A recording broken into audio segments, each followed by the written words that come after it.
नमस्कार दोस्तों। आज की इस वीडियो के माध्यम से हम आपको 4 धाम की यात्रा कराएंगे, यानी कि यमुनोत्री, गंगोत्री, केदारनाथ और बद्रीनाथ। इस वीडियो के माध्यम से हम आपको पूरे 4 धाम का प्लान बनाएंगे और विस्तार पूर्वक बताएंगे कि कैसे जाना है, कहाँ रुकना है, इसके अलावा रजिस्ट्रेशन कैसे होगा, क्या क्या सामान लेके जाना है और अंत में आपको टोटल खर्चा भी बताएंगे। चलिए वीडियो स्टार्ट करते हैं। सबसे पहले आपको बता देते हैं कि 4 धाम की यात्रा कितने दिन की होती है। आज हम 4 धाम की यात्रा हरिद्वार से शुरू करेंगे। हम आपको बता दें कि हरिद्वार स्टेशन देश के छोटे से बड़े स्टेशनों से जुड़ा हुआ है। हरिद्वार से हमारी यात्रा शुरू होगी और वापस में हरिद्वार में ही ख़त्म होगी। 4 धाम की योजना पूरे 9 रात और 10 दिनों की होगी। अगर आपको हरिद्वार के लोकल जगहों को कवर करना है तो 1 दिन एक्स्ट्रा देना होगा, जिसमें आप वहां के लोकल साइट को विजिट कर सकते हैं, जैसे हरि की पौड़ी, मनसा देवी मंदिर इत्यादि आप घूम सकते हैं। चलिए अब हरिद्वार से निकलते हैं। दोस्तों, आप अपने ग्रुप के अनुसार गाड़ी बुक कर सकते हैं, जैसे ट्रेवलर बस, इनोवा, एर्टिगा etc। दोस्तों, अब पहले दिन की शुरुआत करते हैं। डे 1 हरिद्वार से बड़कोट जाने की 180 किलोमीटर की दूरी है, जिसको आपको कवर करने में कम से कम 6 से 8 घंटे का वक्त लगेगा। आज का दिन तो ट्रेवल में ही लग जाएगा। अब आप रूम लेकर स्टे करना चाहिए वहाँ पे। आप यहाँ नॉर्मल किराए पे स्टे कर सकते हैं। दोस्तों, यहाँ धर्मशाला भी आप ले सकते हैं। आपको यहाँ पे आपके बजट अनुसार खाने की भी सुविधा मिल जाएगी और आप पहले दिन को वहीं रात में बिताइए। अब चलते हैं दूसरे दिन। डे 2 बड़कोट से जानकी चट्टी। दोस्तों, आपको बता दें कि यमुना माता यानी कि यमुनोत्री जाने के लिए जानकी चट्टी से आपको पैदल जाना होगा। बड़कोट से जानकी चट्टी की दूरी मात्र 45 किलोमीटर की है, तो आप जो गाड़ी बुक किए हैं उसी से आप जा सकते हैं। ये दूरी तय करने में आपको 1.5 से 2 घंटे लगेंगे। अब आपको पैदल यात्रा जानकी चट्टी से शुरू करनी होगी। यमुनोत्री जाने में आपको लगभग 1 से 1.5 घंटे के वक्त लगेंगे, क्योंकि उसकी दूरी लगभग 5 किलोमीटर है। दोस्तों, यहीं से यमुना नदी का उद्गम होता है। आप यमुना माता का दर्शन कीजिए। अब आप दर्शन करने के बाद वापस जानकी चट्टी आ जाइए। फिर गाड़ी में बैठकर आप अपने होटल बड़कोट पहुंच जाइए। वहां पे स्टे कीजिए और रात को आराम कीजिए। तीसरे दिन की शुरुआत करते हैं। डे 3 दोस्तों, अर्ली मॉर्निंग उठिए और उत्तरकाशी जाने के लिए रेडी हो जाइए। यह दूरी अप्रॉक्स 80 किलोमीटर की है। इस दूरी को तय करने में आपको 3 से 4 घंटे का समय देना होगा। मेरी मानो तो आपको उत्तरकाशी में ही विश्राम करना चाहिए रात के लिए, और आप वहीं पे खाना खाकर आराम कीजिए और अगली सुबह का इंतज़ार कीजिए। चौथा दिन यानी कि डे 4 अगली सुबह उठिए अर्ली मॉर्निंग में और हो जाइए तैयार जाने के लिए गंगोत्री। उत्तरकाशी से गंगोत्री जाने के लिए कोई ट्रैकिंग करने की आवश्यकता नहीं है, आप डायरेक्ट भी जा सकते हैं। आप गंगोत्री पहुंचने के बाद वहां दर्शन कीजिए। दर्शन करने के बाद आप वापस उत्तरकाशी आ जाइए और होटल में स्टे कीजिए। खाना वाना खाकर आराम कीजिए। 5वां दिन डे 5 अगली सुबह प्रातःकाल उठिए और हो जाइए तैयार उत्तरकाशी से सोनप्रयाग या सीतापुर या गुप्तकाशी जगह जाने के लिए। इन तीनों जगहों में से किसी एक जगह आप जा सकते हैं। आपको वहां से देवों के देव महादेव यानी कि केदारनाथ जाने के लिए साधन मिलेगा।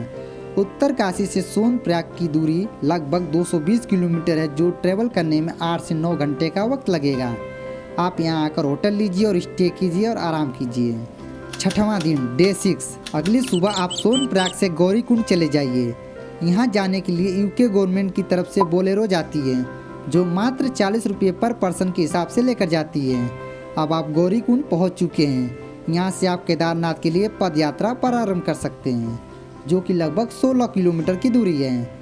महादेव का नाम लेकर केदारनाथ पहुंचने में आपको शाम हो जाएगी। अब आप वहीं पे होटल लेके स्टे कर सकते हैं, या तो कोई टेंट, जो भी अपने आवश्यकता अनुसार बजट अनुसार आप स्टे कर सकते हैं। और कुछ देर आराम करने के बाद आप रात की आरती देखिए और महादेव के दर्शन कीजिए। 7वां दिन डे 7 सुबह प्रातःकाल उठने के बाद आप केदारनाथ से वापसी यात्रा प्रारंभ कीजिए और गौरीकुंड होते हुए सोनप्रयाग आ जाइए। इसके बाद आप वहाँ पे आराम कीजिए होटल लेके और 8वें दिन का वेट कीजिए। 8वां दिन डे 8 दोस्तों, अर्ली मॉर्निंग रेडी हो जाइए, क्योंकि अब आपको सोनप्रयाग से बद्रीनाथ के लिए निकलना है। सोनप्रयाग से बद्रीनाथ की दूरी 220 से 230 किलोमीटर की है। यह दूरी तय करने में आपको 8 से 9 घंटे का वक्त लगेगा। इसके बाद आप बद्रीनाथ में होटल लेकर आराम कीजिए और खाना वाना खाइए, फिर सो जाइए। आप यहाँ पे यात्री निवास बद्रीनाथ में भी रुक सकते हैं। इसके अलावा आप चाहें तो धर्मशाला भी ले सकते हैं। दोस्तों, बद्रीनाथ में कोई भी ट्रैकिंग नहीं करनी है तो आप इसी दिन होटल में सामान रख कर बद्रीनाथ जी का दर्शन करके आप वापस होटल में आ सकते हैं। 9वां दिन, डे 9। इस दिन आप बद्रीनाथ के कुछ दर्शनीय स्थल को विजिट कीजिएगा, जैसे भीमपुल, माना गांव। यहाँ से घूमने के बाद आप पीपल कोठी आइए।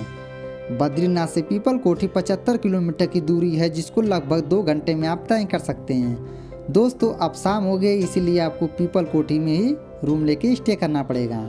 10वां और आखिरी दिन, डे 10। 10वां दिन आपके 4 धाम का अंतिम दिन है। पीपल कोठी में घूमने के बाद 230 किलोमीटर की दूरी तय करके आप वापस हरिद्वार आ जाइए, जो आपको ट्रेवल करने में 10 घंटे लगेंगे। और इस तरह आपके 9 रात 10 दिन में पूरा 4 धाम की यात्रा पूरी हो चुकी है। दोस्तों, आपकी जानकारी के लिए बता दें, अगर आपके साथ कोई बड़े बुजुर्ग महिला या पुरुष हैं तो आप घोड़े खच्चर का भी सहारा ले सकते हैं, या तो आप हेलीकॉप्टर की भी दूरी तय कर सकते हैं। अगर आप ऑनलाइन हेलीकॉप्टर बुक करना चाहते हैं तो मेरी वेबसाइट डिस्क्रिप्शन बॉक्स में लिंक दे देंगे। ये सर्विस यमुनोत्री और केदारनाथ दोनों जगहों पर उपलब्ध है। दोस्तों, 4 धाम यात्रा करने से पहले आपको अपना रजिस्ट्रेशन करवाना होगा, और आप ये जो स्क्रीन पे वेबसाइट दिख रही है, यहाँ पे जाके आप रजिस्ट्रेशन कर सकते हैं। इसमें आपको एक फ़ोटो और आधार कार्ड की फ़ोटोकॉपी की ज़रूरत पड़ेगी। अब बात करते हैं क्या क्या सामान आपको ले जाना चाहिए। गर्म कपड़े, जैकेट, छाता, रेनकोट। बारिश भी होती है इसलिए रेनकोट ज़रूर लेकर जाएं। पानी का बोतल अपने साथ रखें।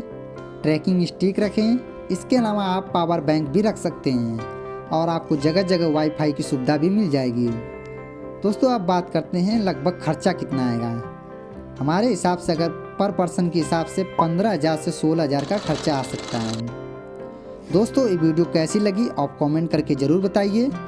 अगर आप केदारनाथ जाना चाहते हैं या 4 धाम यात्रा करना चाहते हैं तो आप ज़रूर कमेंट कीजिएगा। अगर आपको कोई भी डाउट हो तो आप कमेंट करके पूछ सकते हैं। डिस्क्रिप्शन बॉक्स में आपको इंस्टाग्राम का लिंक दे दिया है, आप वहाँ पे आके डायरेक्ट DM भी कर सकते हैं और अपने सवालों के जवाब जान सकते हैं। जय हिंद, जय भारत, जय महादेव।